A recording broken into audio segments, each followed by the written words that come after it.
Bonjour à tous, nous sommes le vendredi 27 mars et hier les marchés ont terminé en nette hausse, des hausses de l'ordre de 5,5 à 6,5 aux États-Unis. La hausse était plus mesurée en Europe. Et ce matin, le Nikkei a gagné 3,88%. Les indices de volatilité se maintiennent à des niveaux élevés. Le VIX autour de 60, l'indice de volatilité implicite sur le CAC autour de 50, donc c'est beaucoup. On constate toujours une très grande instabilité du prix. Et tant que cette situation durera, eh bien, il n'y aura rien de très positif pour le long terme. Et pourtant, ça n'empêche pas qu'on ait des reprises importantes, mais ces reprises-là sont amplifiées par le manque de densité. Là, vous voyez, à l'instant T, sur le futur échéance avril, sur le CAC, on a 6 points d'écart entre l'offre et la demande. Donc, c'est vrai qu'en séance, après, cet écart-là diminue. On retrouve généralement entre 1 et 2 points, mais avant séance et hors séance, on a des écarts importants. Et c'est pour ça que les marchés bougent aussi dans le vide d'une manière violente. Nous, on continue de travailler vendeur. Il n'y a pas de changement dans notre stratégie de fond.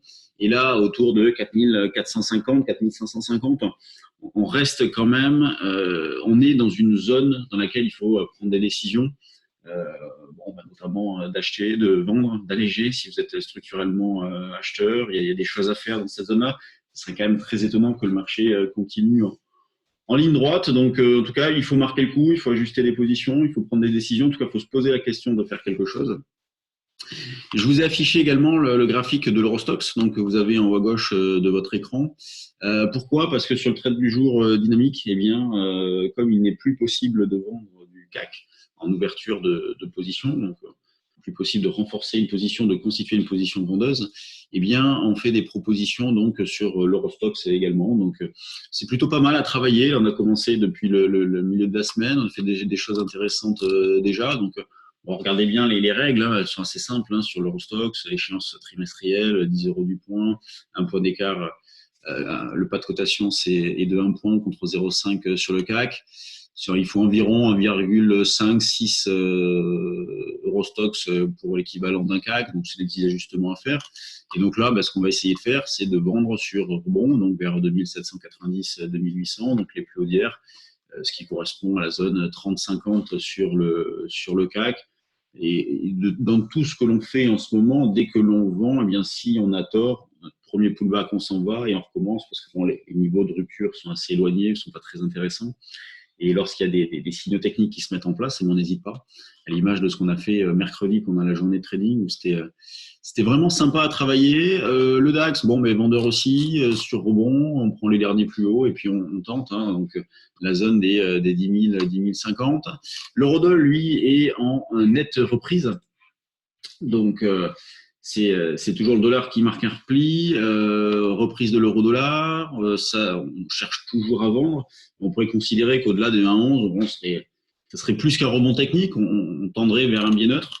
En tout cas, nous, hier, on avait proposé une vente alors assez basse, hein, vers 1,0945, hein, mais on a eu largement le temps de prendre une décision. Et d'ailleurs, j'ai envoyé un message sur le trade du jour, la dynamique à ce moment-là, en disant, on tourne autour, n'hésitez pas à sortir pour recommencer un cran dessus. Dans tout ce que l'on fait dans notre trading actuel, que ce soit sur les indices ou sur l'euro-dollar, c'est vraiment dans cet esprit-là. On n'hésite pas à tenter les choses, avec des écarts types, des niveaux graphiques, tout ça. Et si jamais on a tort, on n'hésite pas à sortir. On ne va pas s'enfermer dans des scénarios directionnels, c'est pas le moment. Et le tout, c'est en acceptant une volatilité importante, en acceptant de se faire traverser temporairement, mais on voit qu'on a à chaque fois des pullbacks. Donc justement, le fait qu'il y ait une grande volatilité nous permet de sortir à chaque fois dans de bonnes conditions. En tout cas, jusqu'à présent, on a eu la possibilité de le faire. Donc, pour aujourd'hui, on va essayer de revendre. Donc, sur les derniers plus hauts aussi, donc la zone des indices 80, 90, les plus hauts côté cette nuit.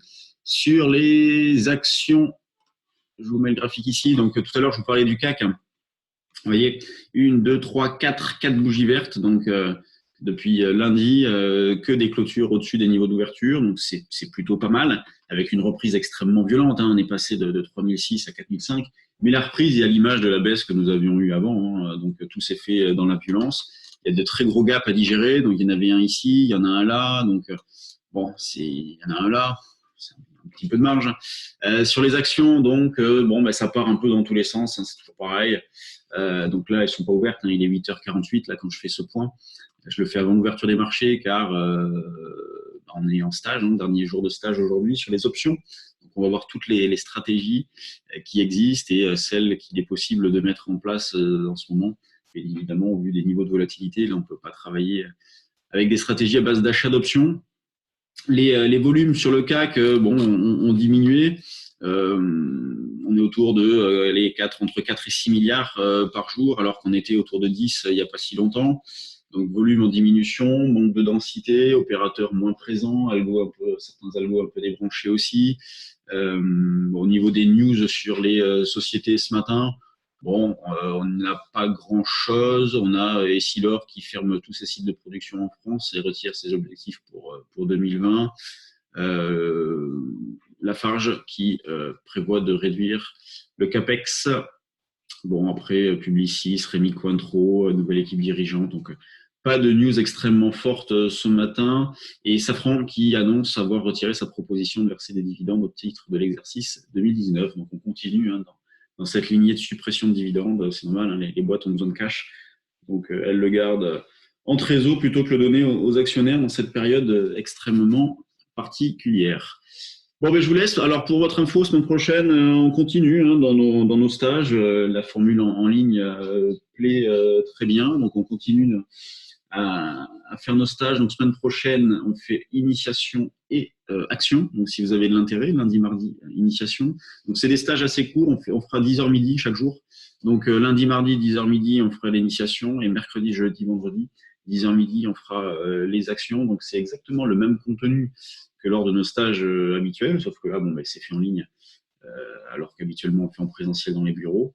Et je le répète, tous les stages que vous faites en ligne actuellement, vous pourrez les refaire gratuitement dans nos bureaux un petit peu plus tard.